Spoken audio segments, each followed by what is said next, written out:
Today on Locked On Rockies, down on the farm with Lindsey Crosby. You are Locked On Rockies, your daily Colorado Rockies podcast. Part of the Locked On Podcast Network, your team every day.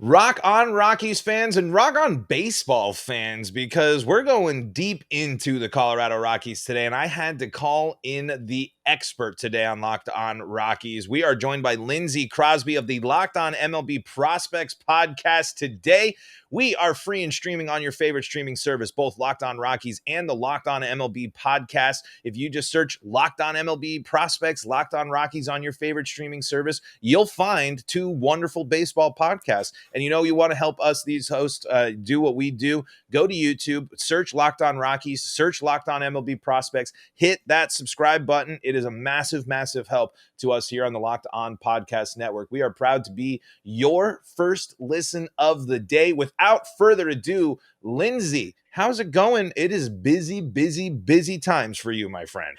This is the busiest time of the year. We've got we have the draft coming up, the futures game right before it. So, the minor league all-star game. And then 2 weeks after that, quick turnaround into the trade deadline. So tons of content coming out. Go follow Locked On MLB Prospects on YouTube, wherever you get your podcasts. We're putting out an average of about 6 shows a week for the next 3 weeks. 6 shows a week leading up. And we're happy and excited to be one, because here's the deal. When in the national perspective, in most perspectives, you say Rockies farm system and you kind of get greeted with it's not necessarily the most exciting, but then you look at prospect lists, then you look at some analysis and you're like, the Rockies have some very, very exciting pieces on the farm. So let's start with the exciting pieces first. The biggest, actually, I guess the change here is Luis Montero. I'm hoping I've heard his first name pronounced a few different ways, so we're going to have to nail that down. But Montero is up with the Rockies playing. He's not playing consistently, but he has stayed up with the team. He has not been sent back down with changes and with after rosters flip over. Unfortunately, Tovar is on the injury. Lindsey, run us through the top of the Rockies farm system right now and what we've seen so far this season.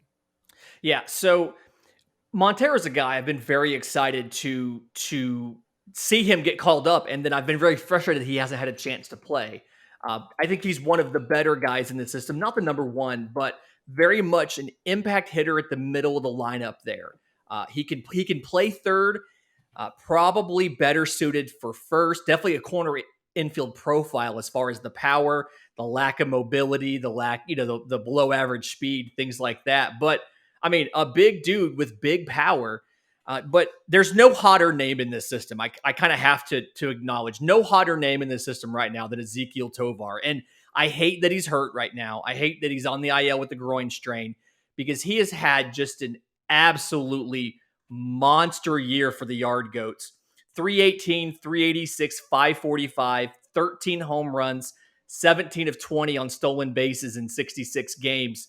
Absolutely has shown the promise. We knew he had, good situational hitting. We knew he had above average contact ability, but the power, we didn't know it was this good. The defense has been fantastic, but he looks like an all-around player. And as soon as he's healthy, I'm excited to see what he can do in this system. Just my favorite guy to watch from this farm system this year definitely has been Ezequiel Tovar. Now, the big thing, and I talked about it on my show today, and one thing I do want the Rockies to always keep in mind, the Rockies have had good defenders. That bat, I do want to see if that bat's going to come alive. Is that something he doesn't need to be a 40 home run type of guy. Is Tovar someone that's going to play me elite level defense and hit a solid amount of doubles in the year? Yeah. So he's a smaller guy, 6 foot 162. I say small. I'm 6 foot 170, but it's very good gap power. He can hit home runs, but that's not the focus of his game. He's got enough speed to him where you hit that ball in Coors, you're going to be able to run for quite a while. And I do think he is going to grow a little bit into some of that power. He is only 21 years old.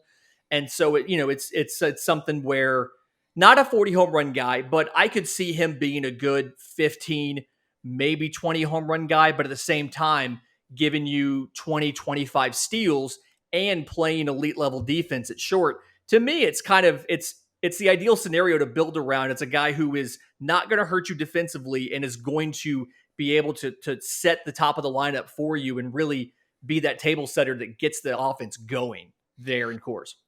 And if it works out for me if he plays elite defense and he takes a Connor Joe style approach, and if he can bat a nice solid average, but as long as he's going up there, if as long as he's going up there with the right mentality, the right approach at the dish, and he's actually looking, could be a threat up there.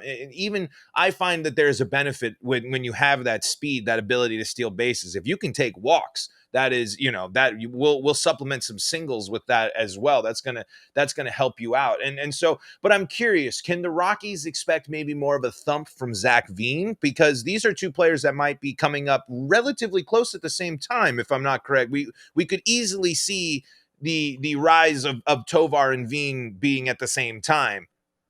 Yeah, and I have Veen as the number one prospect in this system right now. I mean, he was one of 4 players last year that had 15 home runs and 35 stolen bases. Now, you have to take stolen bases a little bit with a grain of salt in the minor leagues because there's so many rule changes there that help you with that. But it kind of shows, he's able to have the power and still have the speed. The slash line in high A, 269, 375, 462. He's going to be a little bit behind Tovar, although with Tovar's injury, I don't know if maybe they'll catch up at the same time or not. But no, I've got Veen as very aggressive hitter, but probably the best combination of contact ability and power in the entire system. And then combine that with a guy who absolutely can play at least an average to above average center field, but I think he could be a plus defender or maybe even elite in one of the corners. He can play right or left. And so a guy that absolutely just needs more at-bats to show that I am ready to be, your starting right fielder, your Charlie Blackmon replacement for a decade. Mm-hmm. And that's exactly what the Rockies are going to be looking for. Charlie, they're looking for the next person to put in right field and have him be there forever. I mean, because that's what Charlie Blackmon has been. And if Zach Veen can bat 280 and 13 home runs when he's, when people think he's going on the downslope of his career, like Charlie Blackmon's doing right now, that would be awesome and a great decade. Veen, I gotta say, is probably my most excited when I see what he's doing. But then Tovar comes out this year and just is blistering. And I would love for the Rockies' long history of great shortstop play to continue. And it sounds like the Rockies might have gotten their guy there. Yeah. And the whole thing about Tovar is we knew that he was good. We knew that he had very good bat control and very good awareness of the zone, but he took it to a different level this year. And I think when you get a player as cheaply as he did, I mean, he was an $800,000 signing in 2017. And that it's something where he's the rare guy that got better during the pandemic, during the shutdown when there was no minor league season, because he made some physical changes and just coming out last year. I mean, 287, 30 doubles, 15 home runs. We're like, okay, that's a really good year. How can you beat it? He goes out at a higher level of competition and bats 318, 386, 545. I mean, it's something he's absolutely going to be, if he comes back soon from the injury, I see him as a guy who goes to AAA towards the end of the year for a test and then comes to spring training next year with an opportunity to win a starting job. Don't know if he'll be ready or not. Depends on how instructional ball goes in the fall, but absolutely a guy that is going to give you above average to plus defense at short, can make all of the plays, has a really good arm, and has that really good internal clock that just knows how much work he has to do to get you out every single time. And then offensively can absolutely contribute, especially in a hitting environment like Coors Field. The big thing is going to be, what is the current state of the Rockies? What is the roster? What do the Rockies look like after the trade deadline? And what does that mean for the pipeline of players? And one of the things, you can go down the list, and there's been a lot of stuff where people are saying, our friends at Just Baseball just posted an in-depth look at the Rockies farm system today. Lindsay's been diving into all sorts of stuff. You hear position player, position player, position player, but when it comes to the Rockies farm system, there's no arm that is exciting. And with the trade deadline coming up, this to me seems like if the Rockies were to sell, they would go after arms, and they got to be going after arms exclusively. You have plenty of options to and future pieces and current major league contracts that fill out your position player side, especially because they have especially having the catcher of the future and Romo back there. That's the big X factor, I think, in terms of the next position player position you really need to emphasize your focus on. If the Rockies sell at the deadline, they got to be They got to be going after arms. The Rockies not having left-handed arms that they can turn to in the farm system is a bit of a joke, if you ask me. Yeah, they have like 4 pitchers in the top 15. They're all 10th or worst, and all of those guys are A ball, rookie ball. They're lower levels. You've got a couple of years to see them here. So when you're going for, if you're trading some of these guys, and I'm thinking about some of the relievers, of Daniel Bard and Alex Colomb, you have to be looking for young pitchers that are preferably ready to go to the upper minors or already in the upper minors. A guy that can come over, can acclimate this year, and then next year you can have a guy who is challenging for a big league spot or pushing for a big league spot during the season, because you have some pieces at the big league level. You have the end of Charlie Blackmon. You just went out and signed a Chris Bryant. You've got a CJ Cron. You've got some other guys. You just don't have pitching. And like you said, you really don't have any lefties, especially out of the bullpen, that you can count on. And you need as many arms as possible, because it's so hard to get a free agent pitcher to come to Colorado. And so that's got to be your focus at the trade deadline as you're selling pieces off. I'm hoping the narrative about being a pitcher coming in Colorado is changing, because you bring Colomb and and one factor too is Chad Kuhl is having arguably his best season in the purple pinstripe. So, Lindsay, I want to ask you the question: if you were the GM of the Rockies, what move would you make at the deadline? But before I do that, at BlueNile.com, you can celebrate all of life's special moments, and they're going to help you create the custom engagement ring of your favorite person's dreams, or the best piece of jewelry to help celebrate any occasion. Whether you're ready to pop the question or you're celebrating a milestone moment, find jewelry as unique as your favorite person with the modern convenience of online shopping at BlueNile.com. Blue Nile has simple online tools that let you choose the diamond shape, size, and clarity, as well as setting style. Blue Nile's bench jewelers will then handcraft the perfect engagement ring, and each ring is one of a kind. Looking for fine jewelry but having trouble choosing? Blue Nile has jewelry experts on hand 24/7, on the phone or on the mobile, or the web chat, I should say, to help you find a memorable gift at every budget. Make your moment sparkle with jewelry from BlueNile.com, and Locked On Rockies listeners get $50 off purchases of $500 or more. This podcast exclusive includes engagement. Use code LOCKED ON. That's code LOCKED ON. Plus, every order is insured, ships free, and arrives in discreet packaging that won't give away what's inside. Shop stress-free and find your forever piece. Go to BlueNile.com today. Joined by Lindsay Crosby of Locked On MLB Prospects, and that's what you got to be listening to if you want to make sure that you have the best source for all your prospect talk, especially the Colorado Rockies. And so, Lindsay, the trade deadline is coming. The Rockies are 11 games below 500 at this point. They are technically, if you look at the graphic, in the hunt of the third wild card spot. They have to go up against the second most difficult schedule in all of Major League Baseball in the second half of the season. If you were Bill Schmidt, what are you doing at the deadline? So one, I'm being realistic. Okay, so 8 games back at the third wildcard spot. It's been kind of common assumption that 86 wins is the threshold to get that last wildcard spot. Your winning percentage has to be about 621 for the rest of the season to earn that. And like you mentioned, one of the hardest schedules in baseball remaining. I don't see that happening. So first thing I'm doing is I'm being honest with myself and saying we are probably sellers at this point in time. So what we're going to do is we're going to maximize the return of some of the arms, some of the position players that we have that are either on expiring contracts or are guys that are appealing to other teams. So position players, Jose Iglesias. He joined the Red Sox at the end of the year last year. They brought him in for the stretch run. So he's done this kind of thing before. He's a reliable veteran defender. He's not going to blow you away with just about anything he does, but having a good year, batting 293, so can get on base, can be reliable to plate. I'm shipping Jose Iglesias out to a contender that's got an infield injury that needs some sort of middle infielder defender. I'm thinking a team like the Braves.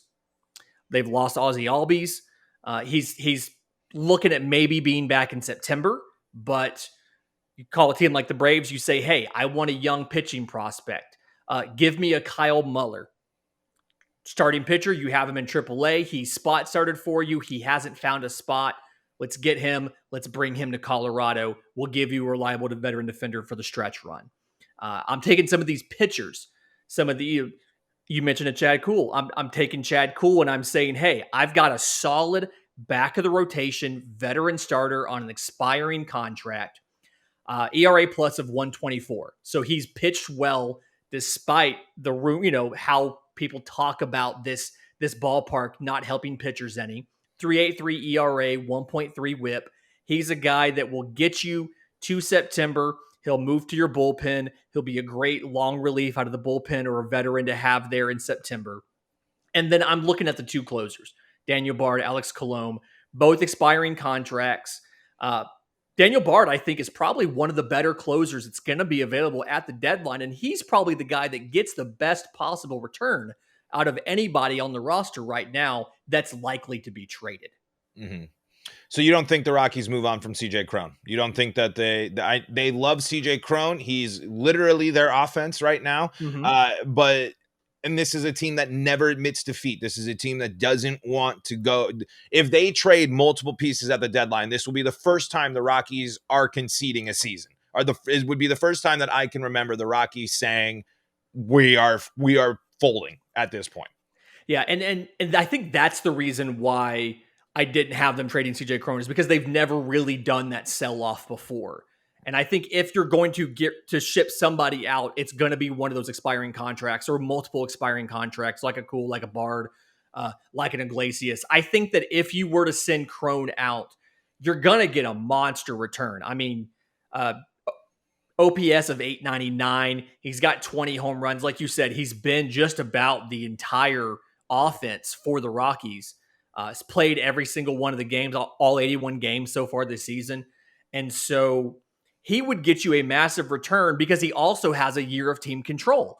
Mm-hmm. It's just something where Colorado, like you said, hasn't really given up on a season or thrown in the white flag as of yet. I think if they did, Cron's a guy that's going to get you a ton, like multiple top 30 prospects in return, simply because he plays above average defense and then is such a potent threat offensively. Doesn't hurt for him. He's having a career year right now as far as home runs go, as far as batting average go, as far as slugging goes.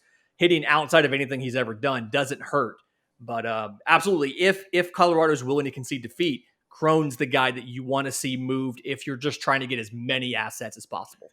Because, I mean, I feel the biggest haul for the Rockies is a contender out there, a team looking out there as a package deal of Daniel Bard and CJ Cron. Who wouldn't want both of those players? There's not a team in baseball that CJ Cron and Daniel Bard don't make you better. And it's great, especially for Daniel Bard. But I do wonder if CJ Cron is traded, if the mentality part is in the way, because the Rockies were finally the first team to offer him a multi-year deal in so long. I think the Rockies really sold it to CJ Cron as, hey, we really like you. You've been great. You've done that. And I as much as the smart move for the Rockies is to trade all of the names you said, it's to bring the people up, just let them play. You are not in that competitive window. It's not there. It's not going to happen this year if you're going to be a good, smart, realistic. But next year, you can actually have left-handed arms to turn to. You can deepen this thing. And again, I would trade all of them for arms. And because, again, I'd put Montero on first base for the rest of the season. I would say, you are our everyday starter. You're already up here. Now you are at the major league level. Let's see what we're going to get for 7. Who wouldn't be excited to see Montero get 70 games playing at the major league level? Because then we know, and he is supposed to be one of the first big pieces of the future. Now, I'm going to be disappointed when CJ Cron doesn't single-handedly beat teams for the Colorado Rockies, but I'm also a fan that's realistic and a fan that's desperate for the Rockies to actually commit to making this team better in the future, because the moves they've made, they squandered their best competitive window, and only to lead to a path that we still don't know is the true direction. Signing Chris Bryant and hoping for Tovar and Montero to be the future isn't enough. The Rockies had a team that consisted of Nolan Arenado, Trevor Story, and DJ LeMahieu with a pitching staff that was good enough to do it. I really do believe the Rockies were if Rockies had CJ Cron with all those players, and I mean, you'd have to imagine they'd score more runs. I can't say the same. The pitching staff might still be in the same situation, but this team is certainly not one of the worst offensive performers in baseball, and not in 20th in home runs. That's certainly not the case. So now it's time to actually commit to a plan. And again, we are heading into yet another trade deadline where the Rockies obviously should sell, but we don't. They're not. We can't sit here and say they are. Let me give you a sample package. If you're open to packaging Daniel Bard and CJ Cron together, let's call the Toronto Blue Jays. The Toronto Blue Jays do not have a consistent DH. So between Vlad Guerrero and CJ Cron, they can have somebody play DH every day. They need bullpen help as well. So let's call them up and let's say, I want number 3 prospect, left-hand pitcher Ricky Tiedemann. He's in high A right now. I want right-hand pitcher Nate Pearson. He's in AAA right now. And I want Bo Bichette. Wow. No way. They wouldn't do that. I mean, if they don't give you Bo Bichette, they probably won't. Ask for Kevin Biggio. Kevin Biggio has talent and is one of those classic change of scenery guys. Like, it's just not working out in Toronto. So you ask for the world. If they say no on Bo Bichette, they'll say no on Bo Bichette. Say, okay, Kevin Biggio then. So give me a young pitcher who's in high A. Give me a AAA pitcher who we can call up and let him pitch this year. He pitched in the majors last year for Toronto. So you can call it Nate Pearson up and let him pitch in the big leagues now. And then give us Bo Bichette, gives us a cost-controlled middle infield piece that can also play the outfield. I'm sorry, Kevin Biggio, who can play the infield, who can play the outfield, a lot of versatility, and it still has a few years of team control. It seems like it's just is Cron and Bard enough to ask for number 3 in your farm system? Are they that good? Is basically, I guess, my question. So Ricky Tiedemann's one of those guys, 6'4", 220. He was a 2021 third rounder, and his velo is ticked up a little bit this year. You're seeing him hit, higher 90s. He's got a plus changeup. He's got a hard slider, but he hasn't been as consistent as you would like. And I think part of that is still he's a younger guy. He's still kind of learning the big leagues. And then Pearson's a classic one of those. They just don't have room for him. He was a reliever in college. They've moved him to the rotation, but he's done both. He came up for 12 games last year, only got 1 start, pitched out of the bullpen. They really kind of were worried about him being able to handle a starter's workload.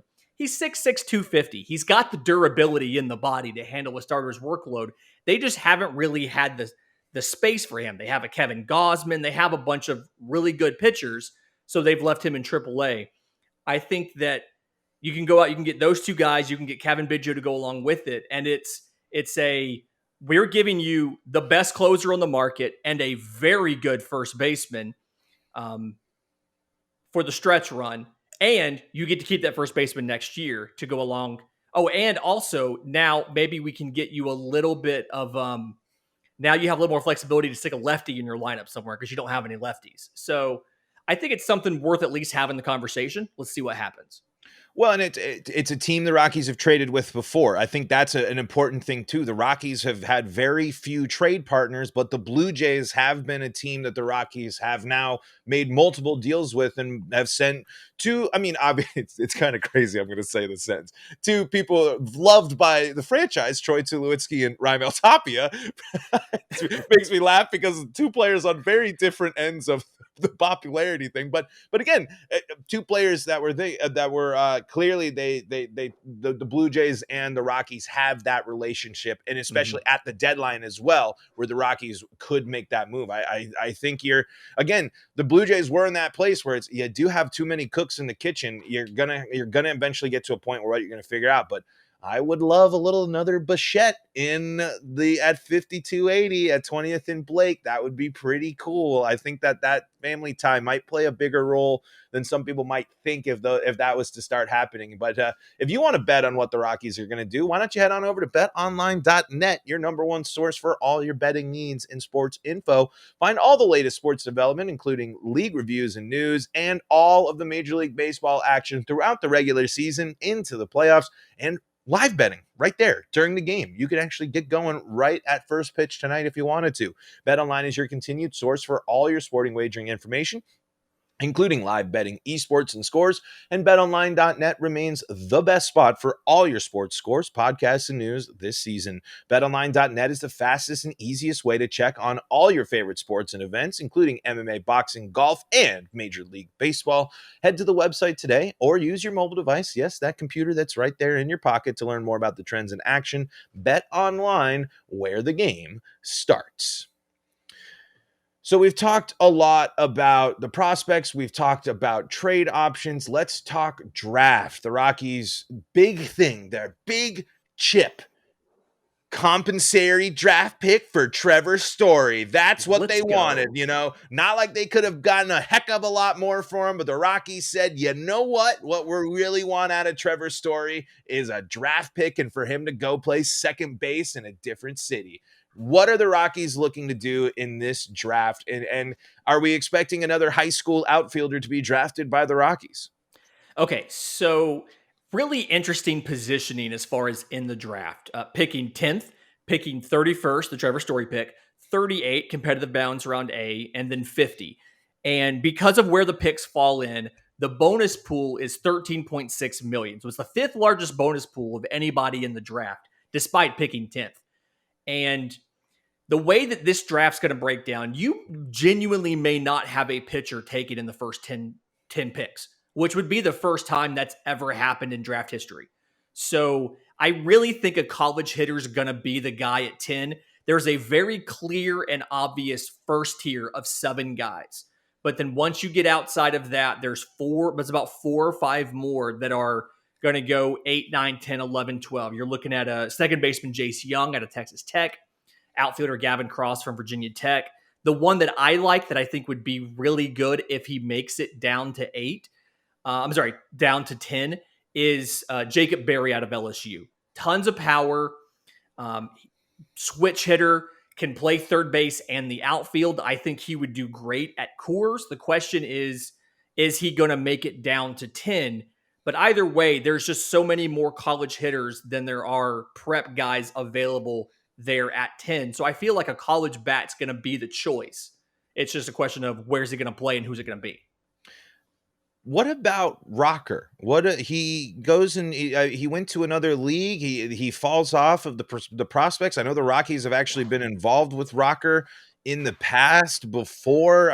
What about him? I mean, that would seem like, could the Rockies maybe get in there and steal him later in the later rounds and take the risk on him? Was it the health? I quite actually don't understand what fell through with the Mets as one of the best pitching prospects people were talking about for a while. Kumar Rocker is the biggest question of this draft, is where is he going to go? So came out of Vandy, had a deal in agreement with the Mets. They got the medicals, and something that they saw, reportedly it was the elbow, something that they saw scared them off to the point that they didn't even give a signable offer to him. So he re-enters the draft. We found out he had a minor surgery on his shoulder, on his right shoulder in September. So after the draft, after he decided he wasn't going back to college, teams got procedure notes. They didn't get imaging on it, so we don't actually have MRIs. But he went to the Frontier League. He made 5 starts. So looked really good. 1.35 ERA, 32 strikeouts to 4 walks. And the competition level in the Frontier League comes out to around probably high A or so. So it's not like he's playing the best of the best, but he went in there and dominated like he should have dominated.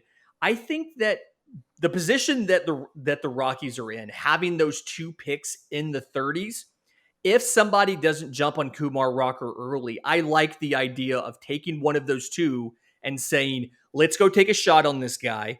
We can probably get him at a discount because he doesn't have eligibility left. He can't go back to college. We can probably get him at a discount.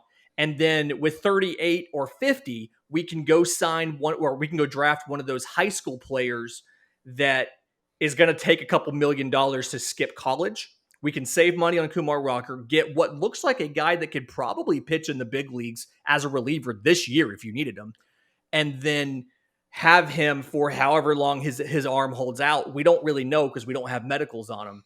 But I like the Rockies as a team that might go out there and say, we've got 2 picks in the 30s. We've got the money. Let's do it. Let's pull the trigger on Kumar Rocker. I think it's especially don't go in with the mindset of starter. Go in there with long reliever. If you're already in the mindset of you traded Nolan for Austin Gomber, and he's in the bullpen. If you're already shifting that type of perspective for someone in that massive of a deal, if Rocker's there in the 30s, I think you got to go after this guy that had potential to be the best. And small sample size, you said, but a rehab start in high A of 1.35 ERA and over 30, what'd you say, over double-digit strikeouts to 4 walks, something like that? 32 strikeouts to 4 walks. I'll take that innings. all day. Yeah. That's worth my 30th round pick right there, 100%. I think that's enough there that you can see that if you're getting 5 starts, you're getting that much. The health is there. The strength can build up. You have major league level training staffs that can work with that. Now, I'm not all that confident in Rockies pitching, coaching, and development, honestly, at this point, especially with the regression we've seen from Rockies pitching this year. I'm really worried about that. I think the Rockies need to be looking at new faces in the pitching coaching department for how bad the pitching staff has been outside of Cool and Daniel Bard. But I ask you, Lindsay, we were talking trades. The Rockies do have all these picks. Could the Rockies trade up to go further? Could the Rockies trade back and make something more enticing to get a AAA ready pitcher already, and instead kind of take the approach of we're not going to? But that again signals a big shift from the Rockies, who claim that they are a draft and develop team. Yeah. So right now, the only picks that you're allowed to trade are the competitive balance picks.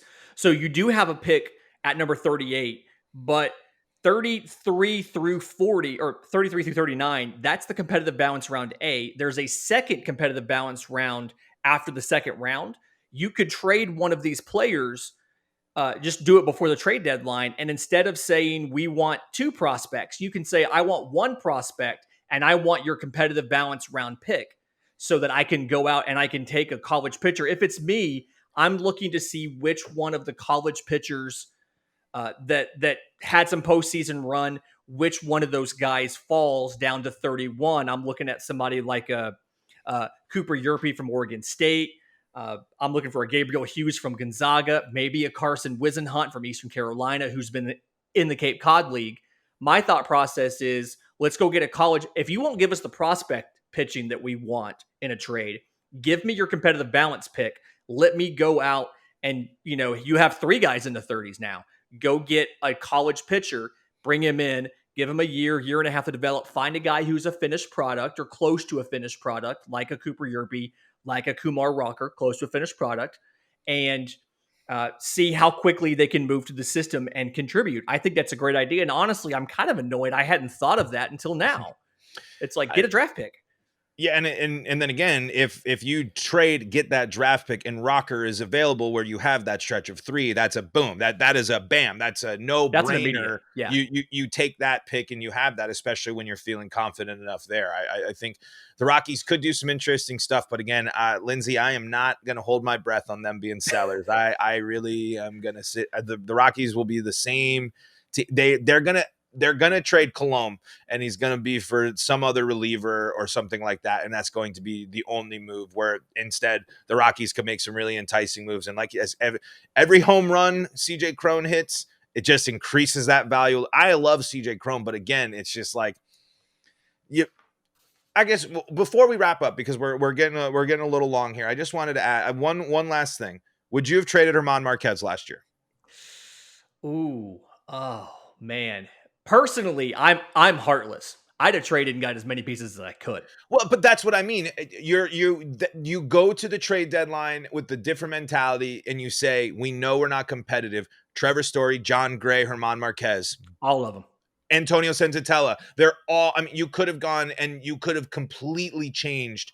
You were going through a massive transition, and you could have completely changed this Rockies. Instead, they did the opposite. They doubled down.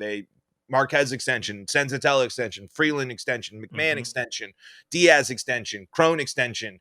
They doubled down instead. And I think we're seeing that wasn't the move. Yeah. And real quick, before we go, I was scouting your minor league system just a couple weeks ago. I watched on June 11th, Low A started against Visalia, and I saw Victor Juarez, right-hand pitcher. So y'all have a dude in Low A. Victor Juarez is a dude, and he's one of those guys, undersized guy. He's like 5'11", but he's got a fastball that sits low 90s for now, because again, he's very young. I mean, he's like 18 years old. Has good velocity, good movement to it. He's got a curveball, a 12-6 curveball. He has a changeup that he really believes in.